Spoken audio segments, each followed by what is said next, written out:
April এবং মে মাস সবজি চাষের একটা উপযুক্ত সময় বা ভালো সময় বলা চলে। কারণ এই টাইমে আপনি যে ফসলই চাষ করেন না কেন, তার গাছের গতি একটা অন্যরকম থাকে। গাছগুলিতে দ্রুত ফুল ফল আসে এবং গাছগুলিতে অতিরিক্ত হারে ফল ফুল দিয়ে দীর্ঘস্থায়ী ফল ফুল দিতে সাহায্য করে। তাই আপনি এই এপ্রিল এবং মে মাসে কোন কোন ফসল চাষ করে অতিরিক্ত হারে ইনকাম করতে পারবেন, অতিরিক্ত টাকা ইনকাম করতে পারবেন বা ধরতে পারবেন, সেটা নিয়ে আজকের ভিডিওতে সম্পূর্ণ আলোচনা করব। এবং যারা চাষ করে অতিরিক্ত ইনকাম করা যায় বিশ্বাস করেন না, তারা এই ভিডিওটা দেখবেন না, দয়া করে দেখবেন না। কারণ এখন চাষ করে প্রচুর হারে কিন্তু ইনকাম করা যাচ্ছে। 1 কেজি পটল 40 টাকা, 1 কেজি কাকুল 65 টাকা, 1 কেজি ঝিঙে 40 টাকা, চিচিঙে 45 টাকা, 42 টাকা, 32 টাকা, ভেন্ডি 35 টাকা, উচ্ছে 50 টাকা, এইরকম কেজি দরে সবজি এখন বাজারে বিক্রি হচ্ছে। তাই প্রচুর দাম রয়েছে বন্ধু। আজ কিন্তু বন্ধু এটা এপ্রিল মাসের, আমি এই ভিডিওটা শ্যুট করছি এপ্রিল মাসের 20 থেকে 21 এবং 20 থেকে 21 তারিখের ভিতরে এই ভিডিওটা কিন্তু শ্যুট করা হচ্ছে এবং পাবলিশ হতে পারে 2 থেকে 3 দিন বাদে। তাই দামটা কিন্তু তোমাদের মাঝে শেয়ার করলাম। এই দাম কিন্তু ওঠানামা করতে পারে এক এক স্থানে এক একভাবে। তবে চলো এই এপ্রিল এবং মে মাসে কোন কোন ফসল চাষ করে অধিক ইনকাম করব সেটা জেনে আসি। এপ্রিল এবং মে মাসে অধিক পরিমাণে ইনকাম করার জন্য আমি ফার্স্টেই যে সবজিটাকে রাখি সেটা হলো কাকরুল। হ্যাঁ বন্ধু, এই টাইমে যদি আমরা একটু হলেও কাকরুল চাষের দিকে ঝুঁকতে পারি যথেষ্ট হারে মূল সংগ্রহ করে, তাহলে আমরা এখান থেকে প্রচুর হারে ইনকাম করতে পারবো। কারণ 1 কেজি কাকরুল এখন 65 টাকা যাচ্ছে। আপনি পারলে যদি এখন কাকরুল চাষ করেন, 20 টাকা যদি বাজার ধরতে পারেন, প্রচুর টাকা। কাকরুল সপ্তাহে 2 দিন কাটা যায়, প্রচুর হারে কিন্তু দাম রয়েছে। তাই আমরা অবশ্যই কাকরুল চাষের দিকে ঝুঁকবো। 2 নম্বরে অবশ্যই চাহিদা রিকমেন্ড করব একটু হলেও পটল চাষের দিকে ঝুঁকতে হবে। কারণ পটল এমন একটা সবজি বা ফসল হয়ে দাঁড়িয়েছে, সারা ভারত এবং সারা পৃথিবীর সমস্ত অংশে কিন্তু মানুষ খেয়ে থাকে। তবে সমস্ত অংশে কিন্তু চাষ হয় না। বিশেষ করে বন্ধু যে সমস্ত এলাকার মাটি ভিত্তিক নোনা মাটি, নোনা জমি রয়েছে, সেই সমস্ত এলাকা ভিত্তিক কিন্তু চাষ হয় না। সমতল, ল্যাটেরাইট, দোআঁশ, এঁটেল, বেলে এই সমস্ত মাটিতে কিন্তু পটল চাষ হয়। সমস্ত এলাকা ভিত্তিক হয় না। নুড়ি কাকর বালি মাটিতে কিন্তু হয় না। মহারাষ্ট্র, গুজরাট এদিকে কিন্তু হয় না।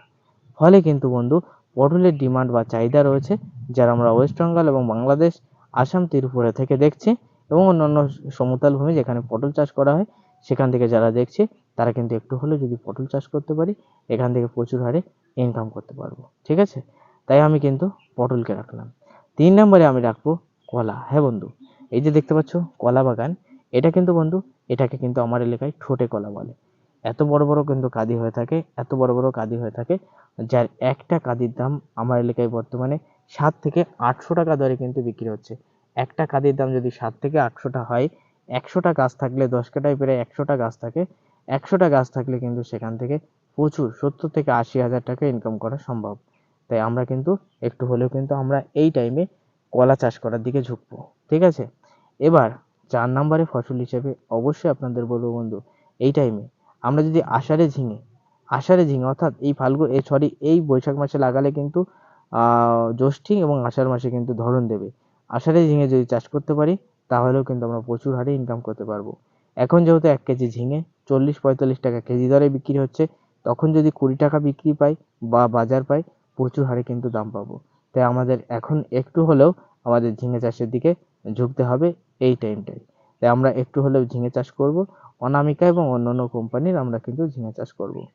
এর পরবর্তীতে আমরা কিন্তু এই টাইমে ভেন্ডি চাষের দিকে ঝুঁকবো। হ্যাঁ বন্ধু, এই টাইমে আমরা যদি একটু হলেও ভেন্ডি চাষ করতে পারি না, প্রচুর দাম পাবো। এখন ভেন্ডির প্রচুর হারে 35-40 টাকা ভেন্ডির কেজি রয়েছে, পাইকারি রেটের কথা বলছি, খুচরো না। তাহলে এখন যদি এত দাম থাকে, আমরা যদি 20 টাকা বাজার পাই, প্রচুর বাজার, প্রচুর দাম পাবো। তাই আমাদের একটু হলেও আমাদের কিন্তু ভেন্ডি চাষ করতে হবে। বেশি না, অল্প অল্প করে চাষ করব। 5 কাঠা ভেন্ডি, 5 কাঠা লাল শাক, 5 কাঠা পুঁই শাক, 5 কাঠা তোমার করলা, 5 কাঠা পটল, এইভাবে যদি আমরা চাষ করতে পারি ধাপে ধাপে, কোনো ফসলে লস হলে আমরা একটা না একটা ফসল থেকে কিন্তু টাকা তুলতে পারবো। ঠিক আছে, তাই এইভাবে কিন্তু আমরা চাষের দিকে ঝুঁকবো। এবার তার পরবর্তীতে আমি প্রত্যেক চাষি বন্ধু রিকমেন্ড করে থাকি, তোমরা এই টাইমে অবশ্যই একটু হলেও চিচিংয়ে চাষ করতে পারো। কারণ এই টাইমে যদি চিচিংয়ের চাষ করা হয়, যথেষ্ট পরিমাণে বাজারি চাহিদা এখন চিচিংয়ের রয়েছে।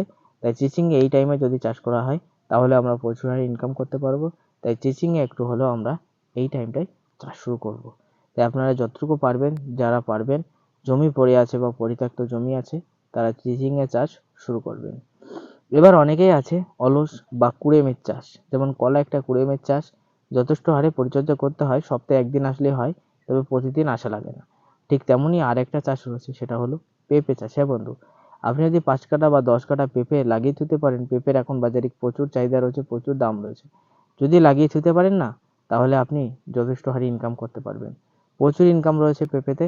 তাই আমাদের কিন্তু, যদি আমরা পেঁপে চাষ করতে পারি, এখান থেকেও কিন্তু ইনকাম করতে পারবো। পেঁপের বীজ হিসাবে তোমরা তরি আর রানীমার্কা, এছাড়াও নানা রকম পেঁপের বীজ রয়েছে, অনামিকা, এর নানা রকম পেঁপের বীজ রয়েছে। এগুলো যদি আমরা ক্রয় করে নিয়ে এসে যদি আমরা প্যাকেটে চারা তৈরি করতে পারি, তাহলে কিন্তু কিছুদিনের মধ্যে আমরা জমি তৈরি করে সেখানে বপন করে জমিতে জলসেচ দিলে পর্যাপ্ত পরিমাণে আমরা কিন্তু সেখান থেকে পেঁপে কিন্তু 7 থেকে 8 মাসের ভিতরে ধরন দেয়। তাই 7 থেকে 8 মাসের ভিতরে আমরা গাছগুলিতে যথেষ্ট হারে পেঁপে ধরিয়ে ইনকাম করতে পারবো। তাই এখনই আমাদের কিন্তু পেঁপে চাষের দিকে একটু হলেও ঝুঁকতে হবে। তাহলে কিন্তু পেঁপে চাষ অবশ্যই করতে হবে। প্রত্যেক চাষিদের রিকমেন্ড করছে পেঁপে চাষ প্রত্যেকেই করতে হবে। এবার চলে আসি বন্ধু, পেঁপের পরে আমরা কিন্তু এই টাইমে শসার বাজারিক চাহিদা রয়েছে।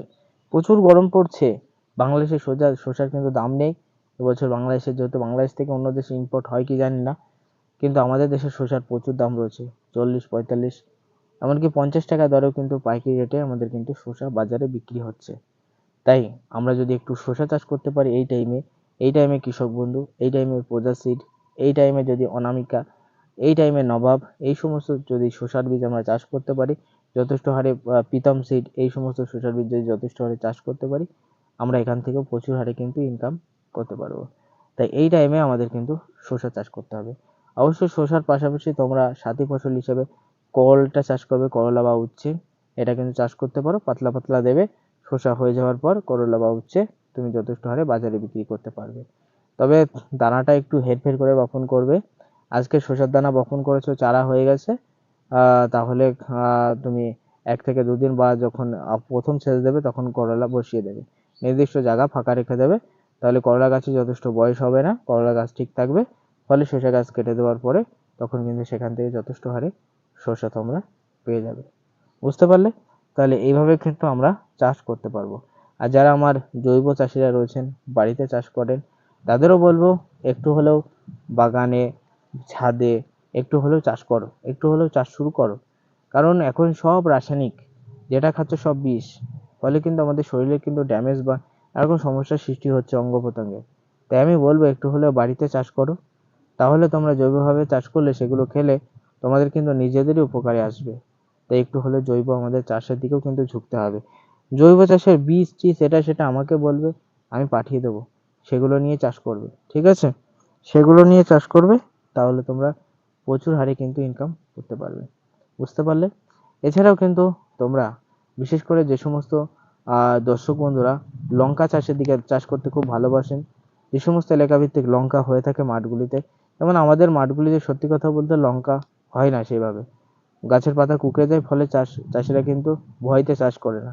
কিন্তু আমি লঙ্কা চাষ এবছর একটু করব, কারণ লঙ্কা চাষ আমার ভালোই লাগে।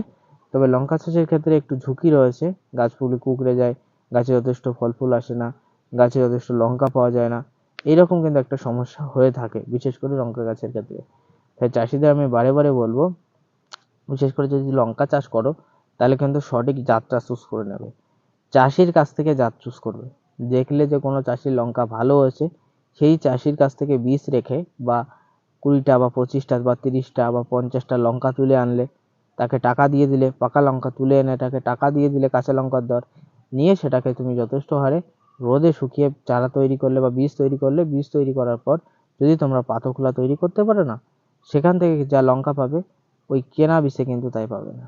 তাই আমি প্রত্যেক চাষিদের বলে থাকি, তোমরা কিন্তু লঙ্কার বীজ নিজস্ব এলাকা থেকে সংগ্রহ করবে, বা কেউ চারা ফেলেছে সেখান থেকে দেখতে পাচ্ছ তার আগের বছর ভালো হয়েছে, সেখান থেকে সংগ্রহ করো। বা সিংজেন্টা বা এটা সেটা যে সমস্ত বীজ আছে, ওই সমস্ত বীজ আমি ভালো বলে মনে করি না, বিশেষ করে লঙ্কার ক্ষেত্রে তোমরা নিজস্ব দেশি বীজটাই চাষ করো। কারণ লঙ্কা কিন্তু এক এক স্থানে কিন্তু এক একভাবে চাষ হয় এবং এক এক কিন্তু সমস্যার সৃষ্টি হয়ে থাকে। তাই লঙ্কা চাষ আমাদের অবশ্যই কিন্তু শুরু করতে হবে। এছাড়াও রয়েছে বন্ধু, এছাড়াও এই লঙ্কা চাষের ক্ষেত্রে আমাদের কিন্তু নানা রকম বিধিনিষেধ বা আরোপ রয়েছে, যা কিন্তু আমরা যথেষ্ট হারে চাষ করতে পারলেও আমরা কিন্তু লসের সম্মুখীন বা এটা সেটা হতে হয়। তা নিয়ে আমি আমাদের চ্যানেলে পার্ট ভিডিও আনবো, আপনার লসের সম্মুখীন হতে হবে না। এর পরবর্তী আমি বলবো, এই টাইমে একটু হলে যদি আমরা একটু হলেও যদি আমরা ছলি মাকড়া, একটু হলেও কিন্তু আমরা যদি কুলি, নীল কুলি, সাদা কুলি বা নোমো কুলি এগুলো যদি চাষ করতে পারি, বেগুনগুলি চাষ করতে পারি, এখান থেকে প্রচুর ইনকাম করতে পারবো। তাই আমাদের কিন্তু এখন বেগুন চাষ করলেও কিন্তু প্রচুর ইনকাম করা যায়। তাই এখন কিন্তু আমরা বেগুনও চাষ করতে পারি। তাই এই টাইমে বন্ধু তুমি কোন কোন ফসল চাষ করে অধিক ইনকাম করবে তা নিয়ে আমি কিন্তু অনেক কষ্ট করে ভিডিও শ্যুট করলাম। আজকে কিন্তু প্রচুর হারে রোদের টেম্পারেচার রয়েছে, তবুও ভিডিও শ্যুট করলাম। তাই প্রত্যেকের কাছে রিকোয়েস্ট করবো, ভিডিও ভালো লাগলে প্রত্যেকে লাইক করবে, চ্যানেলে নতুন হলে অবশ্যই সাবস্ক্রাইব করে পাশের বেল আইকনটি বাজিয়ে দেবে, যাতে কৃষিভিত্তিক ভিডিওর ইনফরমেশন সবার প্রথমে আমাদের চ্যানেলে পেয়ে যাও। তাই আজকের ভিডিও বন্ধু এখানে শেষ করছি। প্রত্যেকে ভালো থাকবেন, সুস্থ থাকবেন, সদা সর্বদা আমাদের চ্যানেলের সাথে জুড়ে থাকবেন। আর অবশ্যই যারা নেগেটিভ কমেন্ট করছে তাদের তাদেরকে বলবো, যারা নেগেটিভ কমেন্ট করছেন তারা নেগেটিভ কমেন্ট করবেন না। আমি নিজস্ব এলাকায় নিজস্ব ভিত্তিতে চাষ করি, তথ্য পাই, তারপরে আপনাদের মাঝে শেয়ার করি। অনেকে বলেন দাদা আপনার কোয়ালিফিকেশান কি?